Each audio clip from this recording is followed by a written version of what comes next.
The next great event which will be discussed is mentioned in chapter 26 Ash-Shu'ara, verses 62 to 63. Moses said, "No. Indeed, with me is my Lord, he will guide me." Then we inspired to Moses, "Strike with your staff the sea," and it parted, and each portion was like a great towering mountain. The miracle of the holy prophet Musa, peace be upon him, parting the Red Sea is very well known.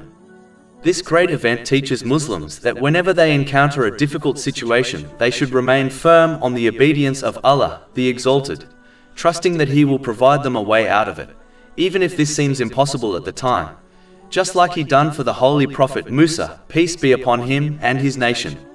Chapter 65 at Talaq, verse 2.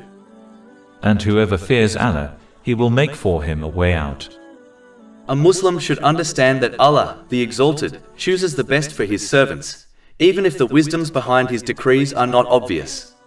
It is a person's reaction which either leads to blessings or the anger of Allah, the Exalted. One only needs to reflect on the countless examples in their own life where they believed something was bad, only to change their mind later on, and vice versa. Chapter 2 Al-Baqarah, verse 216.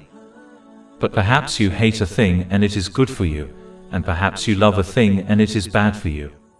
And Allah knows while you know not. This is just like when a person takes a bitter medicine, prescribed to them by a doctor. Even though the medicine is bitter, they still take it believing it will benefit them.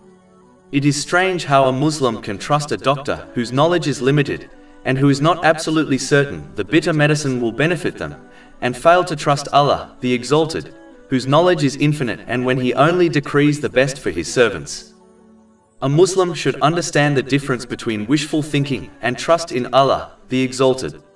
The person who does not obey Allah, the Exalted, and then expects Him to help them in difficulties is a wishful thinker.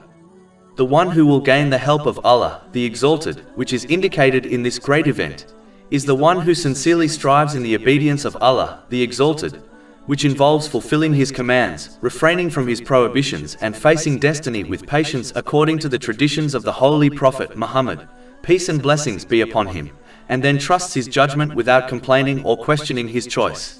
Over 400 free ebooks, audiobooks, infographics, podcasts and blogs available on our website, www.shaykhpod.com.